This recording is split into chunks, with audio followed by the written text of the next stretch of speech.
We are now headed into the last month of summer and therefore the last video for the series, going over the last batch of movies coming out. First up is a smaller Disney movie compared to the blockbusters they've been putting out recently, Christopher Robin. This is a Winnie the Pooh movie that looks to aim for both kids and adults, thanks to the story where I guess Pooh and his friends need to save Robin from being overworked. I guess it showed them like going into Christopher Robin's world and all that, so that's how they look. So I assume that's what the story's going to be. Anyway, I thought the trailer looked good, so if the reviews are good, I do expect it to do well. The last Winnie the Pooh movie came out in 2011, however, and did not do well at all, coming in at 26 million domestic and 33 million worldwide.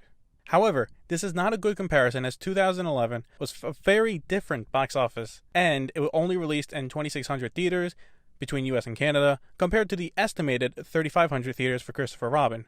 Also, the genres are kind of not the genre, but the style is different. That one was a classic 2D animation like you'd see on TV. This one is live action movie with CGI characters, a la Beauty and the Beast, Pete's Dragon, stuff like that. So they are different style movies. So my prediction for it will be 120 million domestic and 300 million worldwide.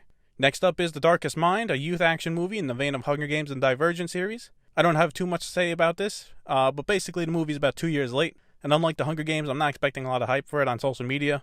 Hell, even Divergent, which was the second franchise that got closest to what The Hunger Games were, they didn't even finish out their series. They had one movie left, and the third movie did not do well enough for the fourth movie to be made.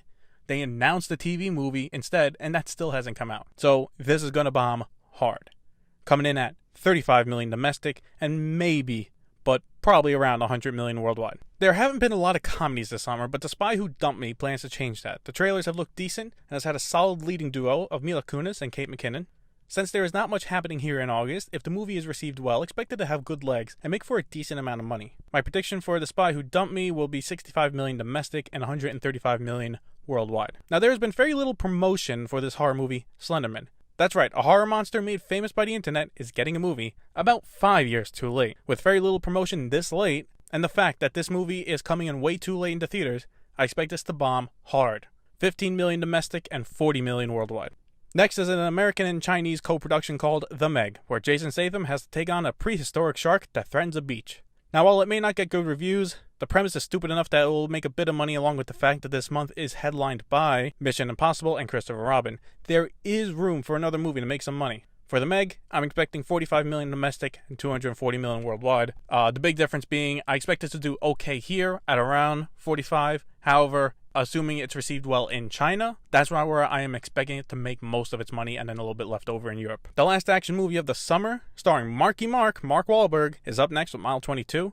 The trailers have heavily shown some action, so if it's reviewed well, expect it to make a modest amount of money. A decent action movie never goes wrong. What could help it is if a lot of the new movies here bomb, let's say Spy Who Dumped Me bombs, Darkest Mind bombs, Slenderman bombs, there is a chance for Mile 22 to break out. My prediction for Mile 22 is 55 million domestic and 120 million worldwide. The last movie on this list is a rom-com called Crazy Rich Asians. The only thing here that makes it different is that it's a majority Asian cast compared to white or black. Besides that, it looks to be a standard rom-com. I don't know how this will do internationally, but I feel it won't do great in the countries in Asia because over there, to them, this is just a standard rom-com. So they might not be as interested in it as compared to America. For that reason, I'm going to go with 50 million domestic and 125 million worldwide. So, that is it. 4 videos, 4 months.